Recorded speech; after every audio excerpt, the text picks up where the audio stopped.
Ladies and gentlemen, hello and welcome to another episode of Quite Serious Impressions, where I play the first few hours of a game, then decide whether or not it's worth my time. And today we'll be talking about Yooka-Laylee, a game developed by Tonics and published by Team 17. Before we get into that, let me ask you something. Does anyone remember Banjo-Kazooie?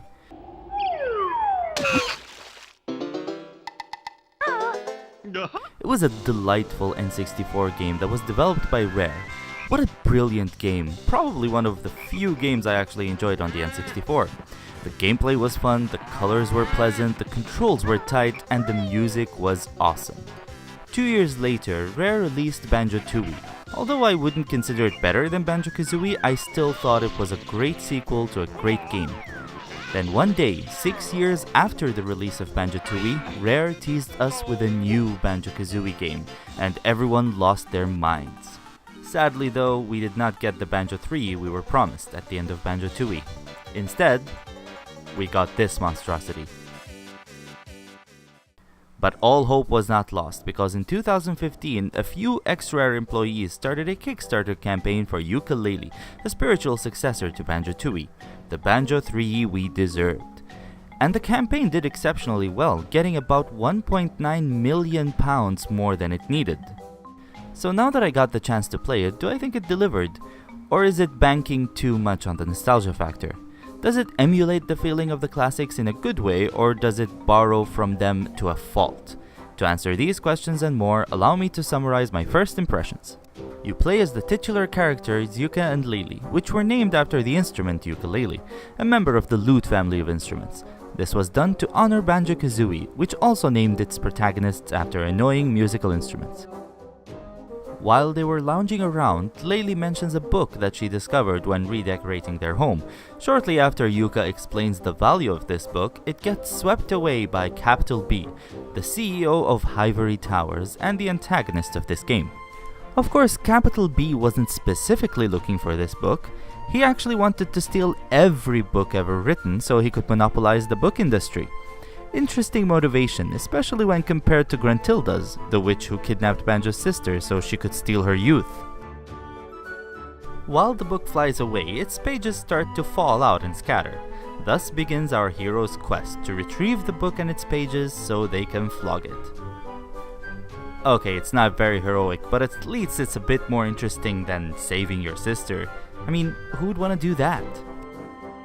The plot is simple and wouldn't have bothered me so much if it weren't for all the talking. A plot this simple does not need a myriad of lines in its dialogue. You meet a lot of characters on your way and they all talk way too much. And the entire dialogue is voice acted in the most annoying way possible.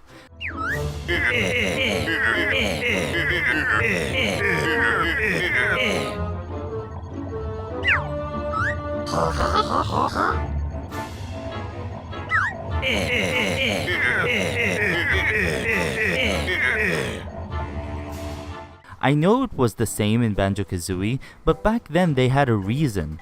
An N64 cartridge only had so much space, so they had to make do with what they have. And it was annoying back then as well.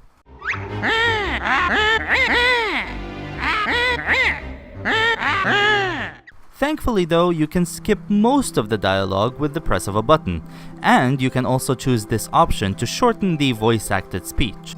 Before we move on, I want to apologize to the developers of Wizard of Legend. In my review of that game, I criticized their excessive use of puns. I am sorry, Contingent 99. You may have used a few puns here and there. But at least you're not Yooka-Laylee. For the love of all that is holy, there are so many puns in this game. Puns in dialogues, puns in names. This game should have been called Pun Simulator. Some of them don't even make sense unless they were in written form. The characters are literally talking to each other. How can you make such a mistake while talking? Let's move on to more pleasant things. As far as visuals go, I don't have much to complain about. The game is pretty. From the cartoony art style to the vibrant colors to the unique character designs, the game definitely has the feel of Banjo-Kazooie. It may not be as impressive as some of the other platformers that came out this generation, but it's still a very good looking game nonetheless. And much like the game it was inspired by, every stage has its own theme and unique look to it. And the music is brilliant.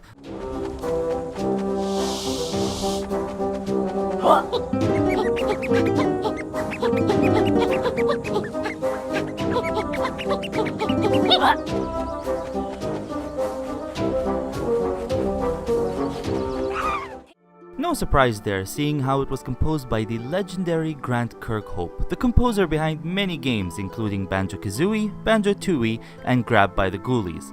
The music was the only good thing about that horrid game. Steve Burke and David Wise also contributed to the music of Yooka-Laylee.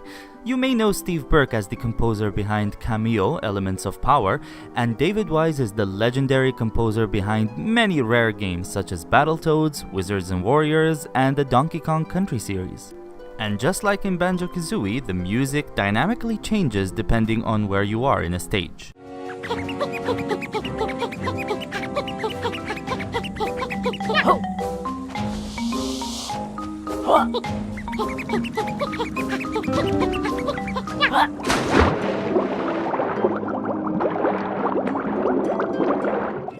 If you've ever played Banjo-Kazooie or any other collectathon, you know what to expect, and Yooka-Laylee's formula is almost entirely identical to Banjo-Kazooie's, which means I'll probably be making a lot of comparisons between the two. You have a hub world, which is its own stage and is a means to reach other stages in the game. Once you enter a stage, you can do a bit of platforming, a bit of combat, a bit of exploration, and most importantly, a lot of collecting. Not much to say about the combat other than it's basic and functional. You spin and hit enemies with your tail. I do want to point out that your jumping attack is very awkward to use, especially when compared to its Banjo-Kazooie counterpart. Your health is represented by purple butterflies. You can regain your health by eating a butterfly. However, if you pick the butterfly instead of eating it, you won't regain health, but rather your energy bar will be replenished. Which can be quite annoying when all you want is to regain health, but you end up accidentally picking it up instead. Also, am I the only one who feels sad for these butterflies? Listen to the sound they make when you eat them.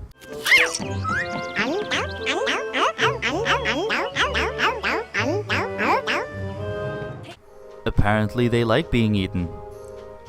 This game is a lot darker than I thought it would be.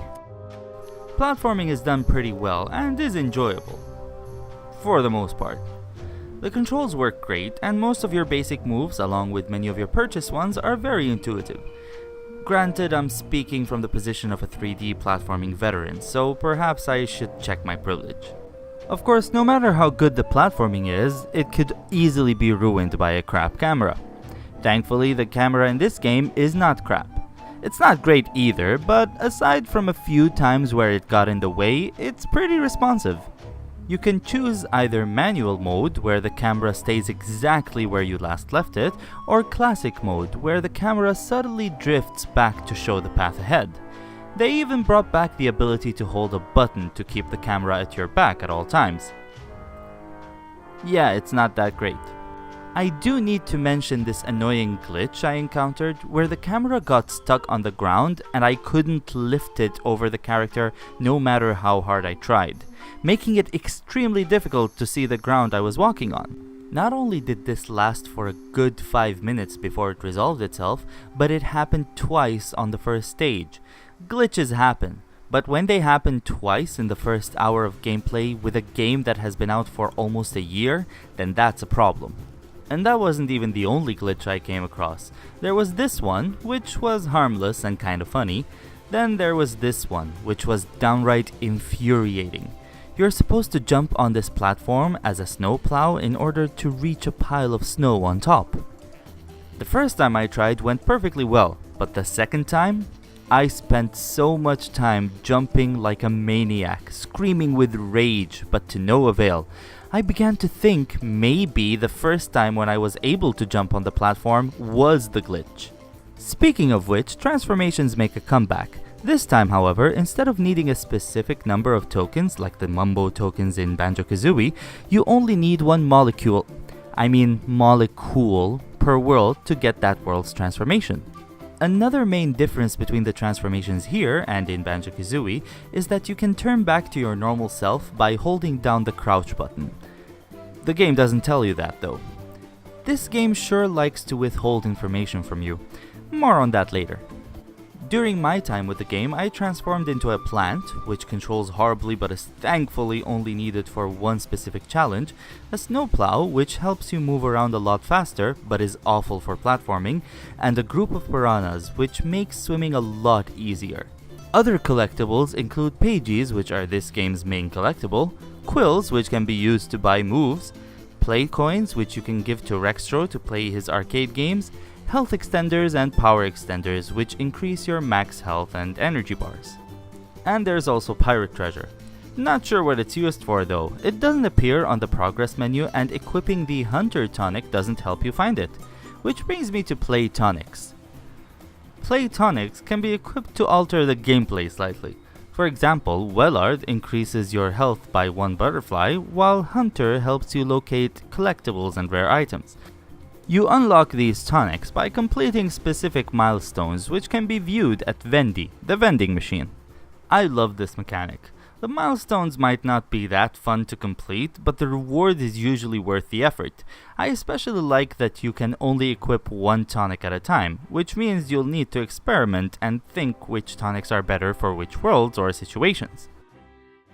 The main goal in the game is to collect pages by completing challenges. Much like Jiggies in Banjo-Kazooie, pages are essential for progression.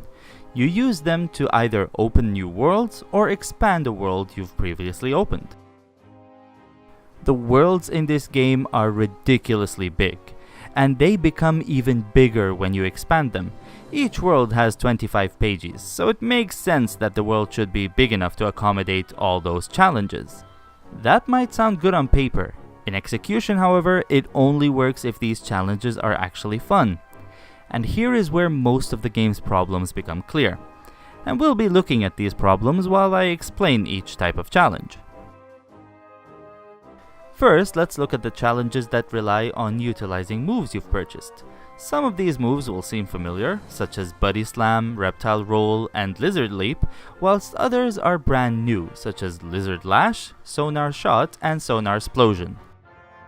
You get these moves from Trouser, either for free in the hub world or by purchasing them in the worlds themselves. Trouser is present in every world you unlock, with new moves to purchase. You can even purchase moves you've missed in previous worlds, which is good because that means you won't have to go back to a previous world in order to get a specific move. And no, I am not going to be making a joke about how he's a snake wearing trousers. I need to at least pretend that I'm mature enough. While these challenges could be fun, well, most of them anyway, the game has this bad habit of not telling you whether a challenge could be completed with your current moves or not. Sometimes you can't even complete a challenge until you buy a move from a later stage.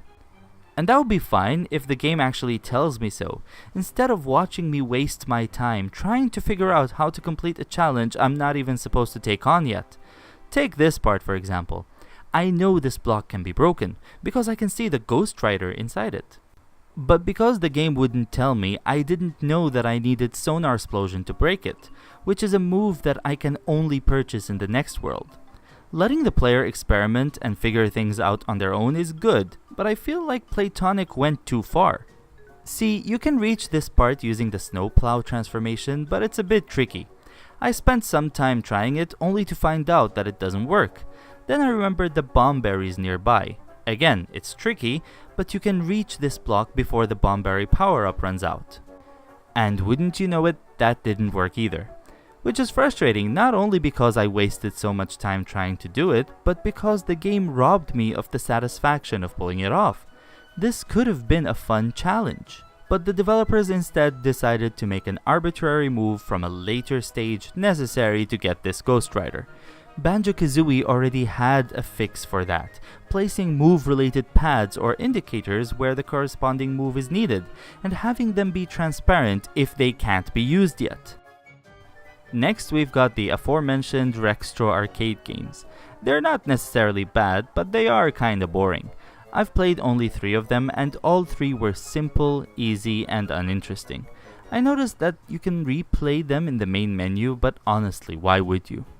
Then you've got this character called Kartos, a hilarious reference to Kratos, who takes you on a minecart ride. These rides are abysmal. They are too long, the camera is too close to the characters, and the controls are awful. Jumping on enemies in these cart rides can be very random. Sometimes it works, other times where you think it should work, it doesn't. You also have the ability to shoot cannonballs at obstacles, but it's so clunky and takes an unnecessarily long time to reload. Among other types of challenges are puzzles, scavenger hunts, fetch quests, collecting ghost riders, which are this game's Jinjos, and boss fights. The puzzles are basic and simple, which makes sense since this game's target audience are N64 fans. Scavenger hunts and fetch quests are functional. Nothing to write home about. They're not that bad, but they're not good either. If I had to describe them using 2 words, it would be filler content. And then you have the boss fights. My god, the boss fights. Boss fights in this game are awful. At best, they are boring, time-consuming endurance rounds. Nothing but an unwanted relic from the old days. I hate these kinds of fights where you avoid getting hit till the game allows you to hit the boss. At worst, like this Rampo fight, they are barely playable. You spend most of the fight rolling on this slope, and if that's not bad enough, there are logs rolling towards you. If you get hit, there is no way to recover. You slide all the way down, getting hit by every log on your way. Oh, and by the way, you cannot jump while sliding. The fact that this fight was deemed acceptable to be in this game, in the first world of the game no less, astounds me. How did this fight make it through QA? Who was okay with this? God, I'm getting bed of chaos flashbacks. With boring and uninteresting challenges like Rextro's arcade games and scavenger hunts, and with god-awful challenges such as the Kartos rides and the horrible boss fights, you start seeing my main gripe with this game. Most of the challenges feel like padding, and some of them are downright awful. Even the fun ones are forgettable. And here's the worst part. The only reason there are so many challenges and the stages are so big is because there are only 5 stages in the game. Yep, not counting the hub world, there are only 5 stages in this game, as opposed to the 9 stages in Banjo-Kazooie. So now I'm led to believe that in order to make up for the small stage count, Playtonic made the stages much larger with a lot of filler content. More is not necessarily better. The game could have been a lot more fun if Playtonic reduced the sizes of the game stages with 10 to 15 pages in each stage. Although it would be a lot shorter, it would be a fun experience with no filler content that does nothing other than damage your enjoyment with the game. And to be honest, I don't think it would be unreasonable for us to expect Playtonic to put more energy into making 4 more stages with their own unique themes, rather than wasting that energy on making cart rides and puns. Banjo-Kazooie stages were much smaller, but I remember almost every challenge in that game. And when I get a Jiggy, I get a feeling of accomplishment, the satisfaction of getting an extra puzzle piece to complete the game. Here, I just feel like I'm checking boxes on a checklist. Overall, the game is not bad. It's definitely not the Banjo 3 we wanted, but there's still some fun to be had with it. Its shortcomings could probably be ignored if you've never played Banjo-Kazooie as a kid, but even then, the game is flawed. If you're looking for a proper sequel to Banjo-Tooie, this game isn't for you. However, if you're looking for a decent 3D platformer to scratch your collectathon itch, then this game might be worth it, especially when it's on sale. Yooka-Laylee is available for $39.99 on Steam, GOG, PS4, Nintendo Switch, and